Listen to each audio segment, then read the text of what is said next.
சிவராத்திரி இந்த ஒரு காரணத்துக்காக நீங்கள் கட்டாயம் வந்து வழிபடணும் அப்படின்னா? அப்போ சிவராத்திரி அன்னைக்கு என்னன்னா, அன்னைக்கு சிவன் அருள் அதிகமாக இருக்குது. ம். பிரபஞ்சத்தில் அந்த காஸ்மிக் எனர்ஜியில் சிவனோட அம்சம் அன்னைக்கு நிறையா இருக்கும். அப்போ டெய்லி கிடைக்கலையா சார் அப்படின்னா, டெய்லி இருக்குது. அன்னைக்கு கூடுதலாக இருக்கும். வீட்டில் உட்காந்துக்கிட்டே உங்களால் அந்த ஆகர்ஷண சக்தியை உள் வாங்கிக்க முடியும் அப்படின்னா, தாராளமாக வீட்டில் இருந்துகிட்டே முழிச்சிட்டு உட்காந்துருக்கலாம், ஒரு தியானத்தில் இருக்கலாம்.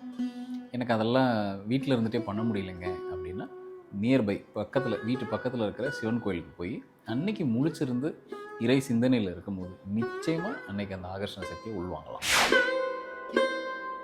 அன்றைக்கி நைட்டு பார்த்திங்கன்னா ஒரு 4 கால பூஜை இருக்கும். ஸோ அந்த பூஜையில் கலந்துக்கிறதே ஒரு பெரிய பாக்கியம். பிரார்த்தனையை அந்த நேரத்தில் வைக்கும்போது அது என்ன நடக்கும் அப்படின்னா, இப்போ நம்மளோட வாழ்நாளில் இல்லை ஒரு வருட காலத்தில் இல்லை ஒரு 5-10 வருஷத்தில் எத்தனை சிவாலயம் போயிட்டு வரோம், ஒரு 100 சிவாலயம் போயிட்டு வரோம்னா, அந்த 100 சிவாலயம் போயிட்டு வந்ததுக்கான பலனை அந்த ஒரு ராத்திரியில் நம்ம பிரார்த்தனை பண்ணும்போது கிடைச்சிடும். மற்ற நாட்களில் நான் பௌர்ணமியில் சிவன் கோயிலுக்கு போகிறேன், நான் பிரார்த்தனை பண்ணுறேன், இதெல்லாம் சொல்கிறவங்களை விட சிவன் ராத்திரியில் ஒரு பெரிய பிரார்த்தனை வச்சேன், இந்த மாதிரி ஒரு கோவில் விசேடமான ஒரு கோவிலில் நான் போய் ஒரு பிரார்த்தனை வச்சேன், எனக்கு 100% நடந்துருச்சுன்னு சொன்னவங்க தான் அதிகம்.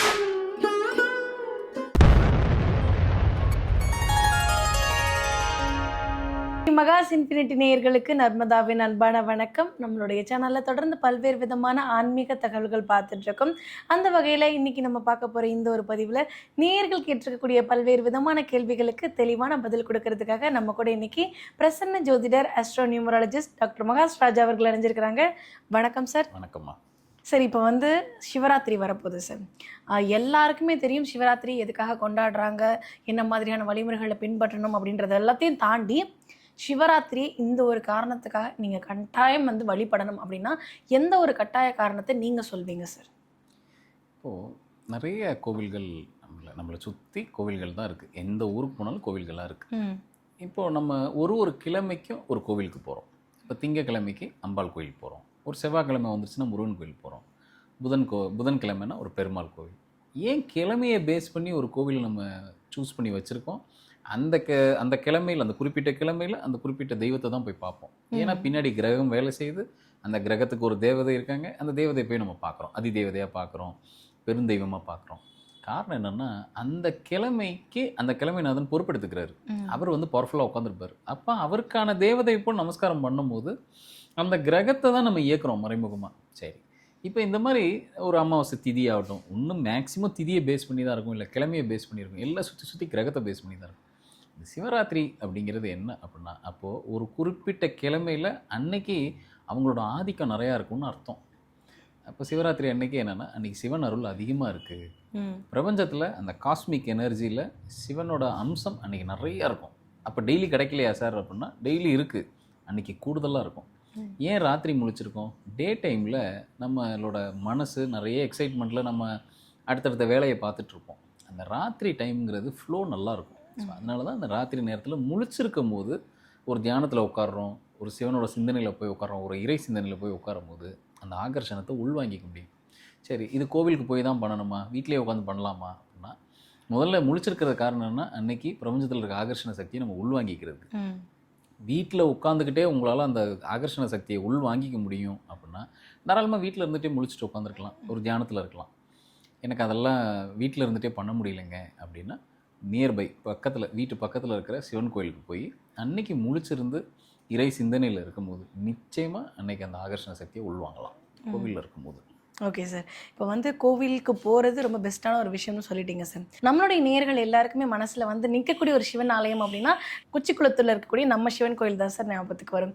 அப்படிங்கிறப்போ வந்து நம்ம சிவன் கோயிலில் என்ன மாதிரியான விசேஷங்கள் இருக்க போகுது சார்? அன்னைக்கு எல்லா சிவன் கோயிலும் அன்றைக்கி விசேஷமாக இருக்கும். நம்மளோட திண்டிவனத்தில் இருக்கக்கூடிய குச்சிக்குளத்தூரில் இருக்கக்கூடிய மகா சிவலிங்கேஸ்வரம் அவரோட கோவில்லையும் எப்படி இருக்க போகுது? நம்ம வருஷம் ரொம்ப நல்ல பிரசித்தமாக செலிப்ரேட் பண்ணிகிட்டே வரோம். அப்போ சிவராத்திரி இந்த வருஷமும் 2026, ஸோ இந்த பிப்ரவரி மாதத்தில் 15ஆம் தேதி ஞாயிற்றுக்கிழமையாக வருது. ஸோ அன்றைக்கி ரொம்ப விசேஷமாக இருக்க போகுது நம்ம கோவிலில். அன்றைக்கி நைட்டு பார்த்திங்கன்னா ஒரு 4 கால பூஜை இருக்கும். ஸோ அந்த பூஜையில் கலந்துக்கிறதே ஒரு பெரிய பாக்கியம். அன்றைக்கி வந்து சில சத்சங்கம் இருக்கும், ஒரு நம்ம இறை சிந்தனை இருக்கும். அன்றைக்கி நம்மளோட ஐயா மகாதன் சேகர் ராஜா அவர்கள் வந்து ஒரு சொற்பொழிவு அன்றைக்கி எப்பயுமே வந்து எல்லா வருஷம் ஒரு இறை சிந்தனை பற்றி அன்றைக்கி ஏதாவது ஒரு சொற்றாடல் இருக்கும். இந்த மாதிரி ஏதாவது ஒரு அன்னைக்கு ஒரு ஈவெண்ட் இருந்துக்கிட்டே இருக்கும். ம். இறை சிந்தனையோடு வந்தால் போதும். அன்னைக்கான அந்த அந்த இரவு நேரத்தை நம்ம சிவனோடு சேர்ந்து எப்படி பயணிக்கலாம், அவரோட சேர்ந்து ஒன்றரை கலந்து எப்படி நம்ம இது பண்ணலாங்கிறத நம்ம கோயிலில் ரொம்ப விசேஷமாக இருக்கும். ஸோ வாய்ப்பு இருக்கிறவங்க நிச்சயமாக அந்த பிப்ரவரி 15 வர இருக்கிற இந்த 2026 நம்மளோட சிவராத்திரிக்கு நம்மளோட சிவன் கோயிலுக்கு தாராளமாக வரலாம். வர்றவங்க எவ்வளோ பேர் வந்தாலும் அவங்க அத்தனை பேருக்கும் அன்றைக்கி வந்து அன்னதானம் இருக்குது. ஸோ நைட்டு சிவனருள் வேணும் அப்படின்னு நினைக்கிறவங்க தாராளமாக நம்ம கோயிலுக்கு வரலாம். கண்டிப்பாக சார். சாதாரண தினங்கள்லேயே வந்து அந்த சிவாலயத்துக்கு போயிட்டு வரும்போது நிறைய பேர் வாழ்க்கையில் வந்து அவங்களுடைய நல்ல மாற்றங்கள்லாம் சந்திச்சிருக்கோம், இருந்த பிரச்சனைகள் எல்லாத்தையும் வந்து தீர்த்துட்டு ரொம்ப சுபிக்ஷமாக இப்போ இருக்கோம் அப்படின்னு சொல்கிறவங்க நிறைய பேர் இருக்காங்க சார். அப்படி இருக்கும்போது அந்த ராத்திரியில் நம்ம அந்த பூஜைகளில் கலந்துக்கும் பொழுது என்ன மாதிரியான மாற்றங்கள் அடுத்தடுத்து அவங்க வாழ்க்கையில் நடைபெற இருக்குது அப்படின்றது நீங்கள் சொன்னீங்கன்னா எங்களுக்கு ரொம்ப சந்தோஷமாக இருக்கும் சார். சில தினங்கள், அதாவது சில திதிகள் இல்லை இந்த மாதிரி நம்ம ஒரு விசேட நாட்களில் போயிட்டு ஒரு இறைவனோட நம்ம இறை பக்தியை அன்றைய நேரத்தில் நம்மளோட பிரார்த்தனையை அந்த நேரத்தில் வைக்கும்போது அது என்ன நடக்கும் அப்படின்னா, இப்போ நம்மளோட வாழ்நாளில் இல்லை ஒரு வருட காலத்தில் இல்லை ஒரு 5-10 வருஷத்தில் எத்தனை சிவாலயம் போயிட்டு ஒரு 100 சிவாலயம் போயிட்டு வரோம்னா அந்த 100 சிவாலயம் போயிட்டு வந்ததுக்கான பலனை அந்த ஒரு ராத்திரியில் நம்ம பிரார்த்தனை பண்ணும்போது கிடச்சிரும். எது பெட்டர்ன்னு பார்த்துக்குங்க. நான் 100 கோயில் போகிறது சரியா, இல்லை அன்றைக்கி ஒரு நாளில் நான் ஆத்மார்த்தமாக ப்ரே பண்ணும்போது எனக்கு கிடைக்கிறது சரியா? அப்போது எப்பயுமே என்னென்னா, எந்த நாளில் எப்போ நம்ம அந்த இறைவனை நோக்கி நம்ம கிட்ட போகிறோம், நம்ம பிரார்த்தனை எப்படி கொண்டு போய் வைக்கிறோம், அது ரொம்ப முக்கியம். சில பேர் விழுந்து விழுந்து சாமி கும்பிடுவாங்க, ரொம்ப லேட்டாக தான் நடக்கும். சில பேர் போயிட்டு கேட்டவுடனே நடந்துடும். அது காரணம் என்னென்னா, அவங்களுக்கான நேரத்தில் போய் அந்த இடத்துல நின்றுருப்பாங்க. ஸோ இந்த சிவன் ராத்திரியை எல்லோரும் நிச்சயமாக ஒரு தடவை சிவன் ராத்திரி போயிட்டு வந்துட்டோம் அப்படின்னா நிச்சயமாக நம்ம லைஃபோட அந்த இது வரைக்கும் நம்ம பண்ண தவறுகள்லாம் கொஞ்சம் விலகி நமக்கு ஒரு புதிய பாதை கிடைக்கிறத நிச்சயமாக உணரலாம். நல்லா பாருங்கள், கொஞ்சம் வருஷத்துக்கு முன்னாடி யாராலும் முழிச்சிருக்க முடியுமோ அவங்க மட்டும்தான் அதை கடைபிடிச்சிக்கிட்டே வந்தாங்க. இப்போ பார்த்தீங்கன்னா நிறைய அவேர்னஸ் வந்துருச்சு. இன்றைக்கி வண்டி வாகனம் பெருகிடுச்சு. அப்படின்னா என்ன, ஒரு இடத்துலேருந்து இன்னொரு இடம் மைக்ரேட் ஆகி போயிட்டு ஒரு சிவன் கோயில் போயிட்டு வர்றது, அவங்களுக்கு பிடிச்ச மாதிரி இருக்கிற ஒரு சிவன் கோயில் போயிட்டு வருது, நான் இந்த இறைவனை ரொம்ப நாளாக தரிசனம் பண்ணிகிட்டு இருக்கேன் அப்படின்னு போயிட்டு வர்றது, அந்த கனெக்டிவிட்டி. ஸோ அப்படி போயிட்டு வர்றது இப்போ கொஞ்சம் அதிகமாகி போயிடுச்சு. அது நல்லது தான். ஸோ அந்த மாதிரி அந்த குறிப்பிட்ட சிவன் ராத்திரியில் நிச்சயமாக நமக்கான பிரார்த்தனையை அன்றைக்கி முன் வைக்கும் போது நம்ம லைஃப் அடுத்த சிவன் ராத்திரிக்குள்ளே என்னவா மாறுதுங்கிறத நீங்கள் கண்டிப்பாக கண்கூடாக பார்க்கலாம். இது வரைக்கும் மற்ற நாட்களில் நான் பௌர்ணமியில் சிவன் கோயிலுக்கு போகிறேன், நான் பிரார்த்தனை பண்ணுறேன், இதெல்லாம் சொல்கிறவங்களை விட சிவன் ராத்திரியில் ஒரு பெரிய பிரார்த்தனை வச்சேன், இந்த மாதிரி ஒரு கோவில் விசேடமான ஒரு கோவிலில் நான் போய் ஒரு பிரார்த்தனை வச்சேன், எனக்கு 100% நடந்துருச்சுன்னு சொன்னவங்க தான் அதிகம். எனக்கு நடக்காமல் போச்சுன்னு சொன்னவங்க இது வரைக்கும் நான் யாரையும் பார்க்கல. அவங்க என்ன கோரிக்கை வச்சாலும் அது நடந்துடும். காரணம், அன்னைக்கு அவர் பவராக உட்காந்துருக்காரு, வரம் கொடுக்கறதுக்கு ரெடியாக உட்காந்துருக்காரு. நம்ம தான் போய் வரத்தை வாங்கிக்கணும். ஸோ நிச்சயமாக லைஃப் மாறுறதை நம்ம கண்கூட பார்க்கலாம். இப்போ பிரதோஷமாக இருக்கட்டும், இல்லை பௌர்ணமி தினத்துலையாக இருக்கட்டும், கோயிலுக்கு போகிறத நான் வழக்கமாக வச்சுருக்கேன். ஆனால் இந்த சிவராத்திரி தினத்தன்னைக்கு என்னால் போக முடியல. வீட்டில் இருந்தே நான் வழிபாடு பண்ணணும்னு நினைக்கிறேன். என்னென்ன விஷயங்கள்லாம் நான் தவிர்க்கணும்? ஏன்னா நிறைய பேர் வந்து நைட்டு முழுக்க முழிச்சிருக்கணும் அப்படின்னோடனே விருப்பப்பட்ட படங்களை எல்லாம் போட்டு பாடல்களை கேட்டுக்கிட்டு அப்படி உட்காந்து பார்க்குறது உண்டு, அப்படி அந்த பொழுதுகளை கழிக்கிறது உண்டு. அந்த மாதிரி கழிக்கிறது சரியானதாக இருக்குமா சார்? நீங்கள் ஒன்ஸ் இன்னொருத்தரை கூட சேர்த்துட்டு நீங்கள் பேச்சை தொடங்கிட்டீங்கனாலே நீங்கள் அவுட் ஆஃப் டாபிக் போயிடுவீங்க. அப்புறம் எங்கேருந்து இறை சிந்தனை இருக்கும் இல்லையா?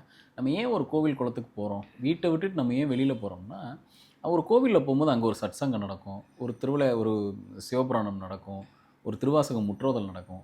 அதில் நம்ம மனசை கொண்டு போய் லயிக்கும் போது நமக்கு மற்ற சிந்தனை எதுவும் போகாது. நாளைக்கு ஆஃபீஸில் ஃபைல் என்ன ஆகுமோ, இது இப்படி ஆகுமோ, அது அப்படி ஆகுமோ, நம்ம தேவையில்லாத கதைகளை பேச மாட்டோம். நார்மலாக அன்னைக்கு நைட்டு பொழுதை கழிக்க சொல்லலை யாரும்.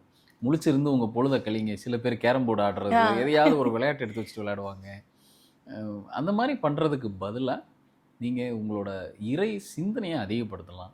மெடிடேஷன் பண்ணுறவங்க ரெகுலராக நான் மெடிடேஷன் பண்ணுறேன் அப்படின்னா நிச்சயமாக அன்றைக்கி ஒரு மெடிடேஷனில் போகலாம். இந்த மாதிரி அந்த நெருக்கி நம்ம சிவனோடு அந்த இறைவனோட நெருக்கி போகிறதுக்கு வழி என்னவோ அதை பார்க்கணும். அதை விட்டுட்டு அன்றைக்கி பொழுதை கழிக்கிறத நைட்டு ஃபுல்லாக நான் முழிச்சிருந்தேன்றது பெருமை இல்லை. நம்ம என்ன அன்றைக்கி நைட்டு ஃபுல்லாக நம்ம என்ன இறை சிந்தனையோடு இருந்தோம் அப்படிங்கிறது தான் ரொம்ப முக்கியம். நம்ம பிரார்த்தனையே இங்கே பாருங்கள், நான் 100 கோவிலுக்கு போயிட்டு வந்ததுக்கு உண்டான பலன் இருக்குன்னு சொல்லிட்டேன்.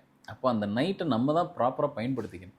இது மாதிரி ஒரு பொது இடத்துக்கு, ஒரு சிவாலயத்துக்கெலாம் போகும்போது நம்ம அங்கே நடக்கிற நிகழ்வில் நம்மளை கலந்துக்கலாம்.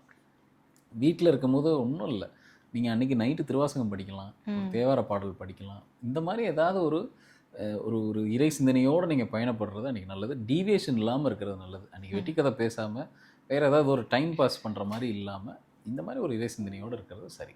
கண்டிப்பாக சார். ஏன்னா வந்து நீங்கள் சொல்லி திருவாசகமும் திருப்புகழும் படிக்க ஆரம்பித்தவங்க ஏகப்பட்ட பேர் இருக்கிறாங்க. அந்த சிவராத்திரி அன்னைக்கு இருக்கக்கூடிய அன்றைய தினத்தில் வந்து நம்மளுடைய மகா சிவலிங்கேஸ்வரம் ஆலயத்தில் வந்து அந்த சிவன் ராத்திரி பொழுதை கழித்து சிவனுடைய அருளை வந்து எல்லாரும் பெற்றுட்டு போகணும் அப்படின்னு சொல்லிட்டு நானும் கேட்டுக்கிறேன் சார். ரொம்ப நன்றி சார். நன்றிம்மா.